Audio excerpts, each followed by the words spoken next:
Hello students and friends, आज हम बात करेंगे क्लास 12 का चैप्टर नंबर 4 डिटरमिनांट। डिटरमिनांट जिसे हम हिंदी में सारणिक कहते हैं, बहुत ही इंपॉर्टेंट चैप्टर है। डिटरमिनांट रियल और कॉम्प्लेक्स नंबर का रो और कॉलम में एक वर्गाकार सजावट है जिसका मान निकलता है तथा इसे डिटरमिनांट ए पढ़ेंगे। डिटरमिनांट ए या डिटरमिनांट ए या डेल्टा से डिनोटेड करते हैं। ए बराबर A1 A2 B1 B2। ये खड़ी लाइन देना कोई आवश्यक नहीं है, लेकिन हम इसे अट्रैक्टिव लगने के लिए देते हैं। ये डिटरमिनांट और ये जो है डिटरमिनांट का अवयव है, एलिमेंट। ये एलिमेंट वास्तविक संख्या भी रह सकता है और काल्पनिक संख्या भी रह सकता है। इसीलिए डिटरमिनांट रियल और कॉम्प्लेक्स नंबर का रो और कॉलम में एक वर्गाकार सजावट है जिसका मान निकलता है। हम इसे डेल्टा या डिटरमिनांट ए से सूचित करते हैं या डिनोटेट करते हैं या प्रदर्शित करते हैं, दर्शाते हैं, निरूपित करते हैं, जो कहिए। अच्छा, अब डिटरमिनांट A1 A2 B1 B2, ये आपका फर्स्ट रो हो गया।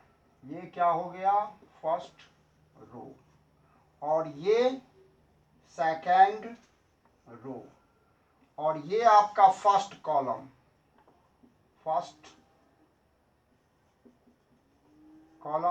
और ये जो आपका हो गया ये सेकेंड कॉलम। ठीक है। ये जो है फर्स्ट रो, फर्स्ट पंक्ति, ये सेकेंड पंक्ति जिसे हम सेकेंड रो कहते हैं। ये फर्स्ट रो और ये सेकेंड रो। और इसके अंदर जो भी नंबर, संख्याएं, अक्षर लिखा हुआ रहेगा वो डिटरमिनांट का अवयव है, एलिमेंट है।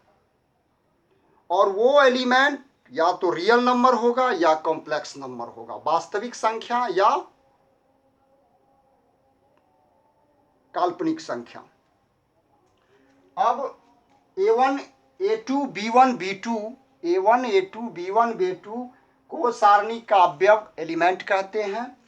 सारणी के रो को R1 R2 R3 से डिनोटेट करते हैं तथा कॉलम को C1 C2 C3 से हम डिनोटेट करते हैं या सूचित करते हैं।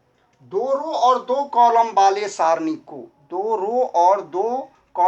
सारणी को हम सेकेंड ऑर्डर का सारणिक कहते हैं तथा तीन रो और तीन कॉलम वाले सारणी को थर्ड ऑर्डर का सारणिक कहते हैं। अब नोट है, इंपोर्टेंट, ध्यान देने योग्य बात। सारणिक में रो और कॉलम की संख्या जो है वो बराबर रहती है। सारणिक में रो और कॉलम की संख्या बराबर होती है। ये सिंबल जो ये आप देख रहे हैं, दो खड़ी लाइन, ये दो खड़ी लाइन सारणी का सिंबल है जिसे वर्टिकल लाइन में अक्षरों या संख्याओं को रखा जाता है। डिटरमिनांट ए सारणी को डिनोटेट करता है, न कि मापांक को। मापांक का भी सिंबल ऐसा होता है, इसलिए इसे मापांक नहीं समझना है। ये डिटरमिनांट का दो खड़ी लाइन देके हम इसे अट्रैक्टिव लगने के लिए, सुंदर लगने के लिए, देना कोई आवश्यक नहीं है, लेकिन थोड़ा अट्रैक्टिव लगने के लिए दो खड़ी लाइन, वर्टिकल लाइन को हम देते हैं। डिटरमिनांट में सारणिकों में अवयवों की संख्या, सारणी का जितना ऑर्डर होगा उसका स्क्वायर कर दीजिए, वो आपका सारणी में कितने एलिमेंट हैं, अवयव हैं, ये आपको पता चल जाएगा। अब हम देखते हैं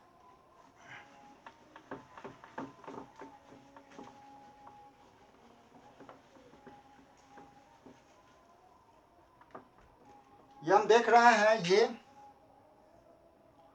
अब डिटर्मिनांट ए बराबर A1, इसको इसके साथ मल्टीप्लाई करेंगे माइनस A2 B1, ये डिटर्मिनांट का वैल्यू निकला, मान निकलेगा। ठीक है। अब हम देखेंगे फर्स्ट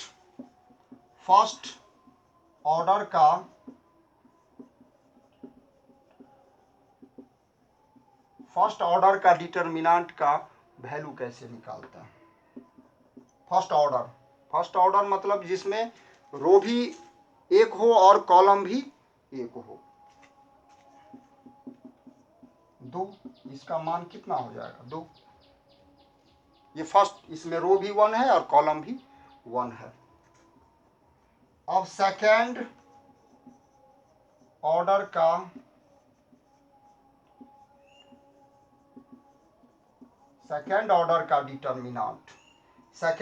का determinant A1 A2 B1 B2।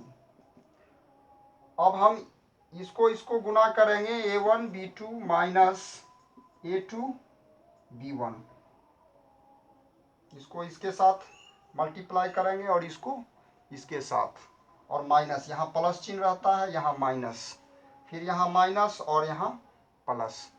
तो ये सेकेंड ऑर्डर का डिटर्मिनांट का हम वैल्यू निकाल लेंगे।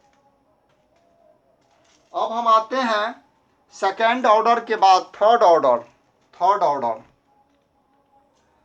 ऑर्डर का डिटर्मिनांट हम कैसे निकालेंगे। अब थर्ड ऑर्डर का डिटर्मिनांट निकालने से पहले हम देखेंगे इसका कुछ जो है सारणिक के किसी अवयव के पहले प्लस या माइनस चिन्ह हम कैसे देते हैं। थर्ड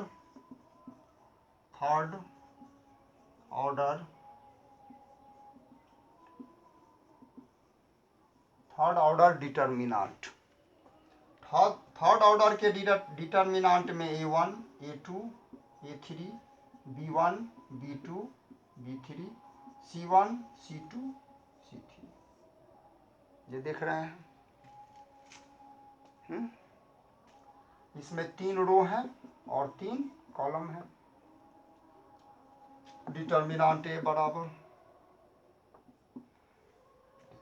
इसका भी जिस तरह फर्स्ट ऑर्डर का वैल्यू निकालना जाने हैं, सेकेंड ऑर्डर का वैल्यू निकालना जाने हैं, ठीक हम थर्ड ऑर्डर का भी निकालना जानेंगे। लेकिन इससे पहले इसके डिटर्मिनांट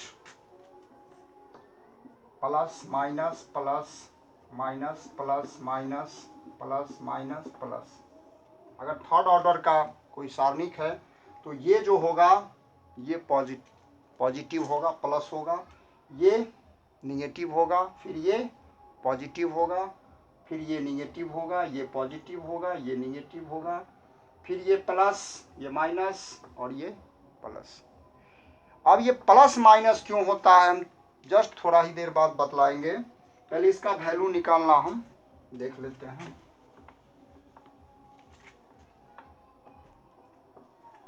अगर हम इसका मान निकालेंगे, डिटर्मिनांट A सिंबल देंगे, ये इतना बराबर ये लाइन ये रो A1।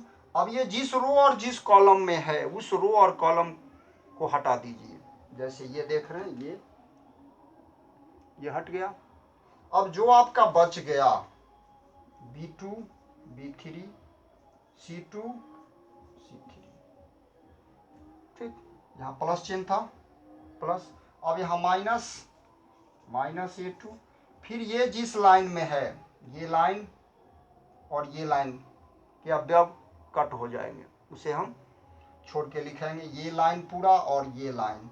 तो हमें देखिए ये लाइन जब हम हटा देते हैं तो जो अवयव बच जाते हैं, क्या बच जाते हैं, B1 C1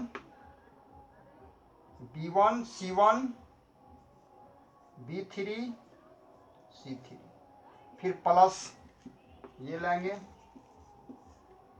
फिर ये इसके आमने सामने जो पड़ रहा है हम उसे कट कर देंगे। इसके आमने सामने देख रहे हैं ये पड़ रहा है, इसे हम हटा देंगे। B1 C1 B2 C2।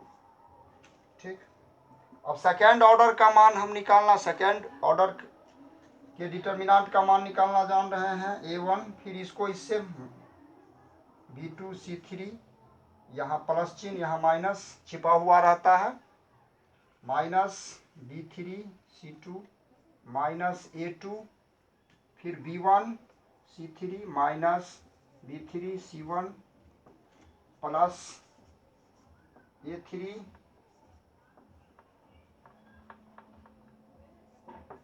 B1 C2 minus B2 C1। इस तरह हम थर्ड ऑर्डर के डिटर्मिनेंट का हम वैल्यू निकालेंगे। अब सिंबल जो यहाँ प्लस माइनस का जो हम चिन्ह देते हैं थर्ड ऑर्डर का, यहाँ प्लस यहाँ माइनस, प्लस माइनस प्लस, इसके पीछे भी एक रीजन है, इसके पीछे एक रीजन है। रीजन क्या है? थर्ड ऑर्डर के सारणिक में A11 A12 A13 जो हम डिटर्मिनेंट में भी बताया गया है 21 22 23 31 32। पहले इसे समझें, ये फर्स्ट रो और फर्स्ट कॉलम का अवयव है, इसलिए इसे हम A11 कहेंगे।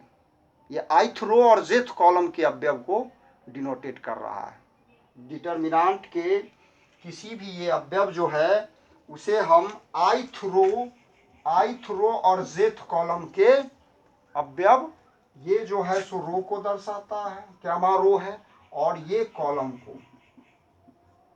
तो ये फर्स्ट रो और फर्स्ट कॉलम का एलिमेंट है। ये फर्स्ट रो और सेकंड कॉलम, देख रहे हैं, फर्स्ट रो और सेकंड कॉलम, ये फिर फर्स्ट रो थर्ड कॉलम, और ये आपका सेकंड रो और फर्स्ट कॉलम, इसलिए हम इसे 21 कहेंगे। ये सेकंड रो और सेकंड कॉलम जिसे हम A22 से डिनोटेट करते हैं, A23 सेकंड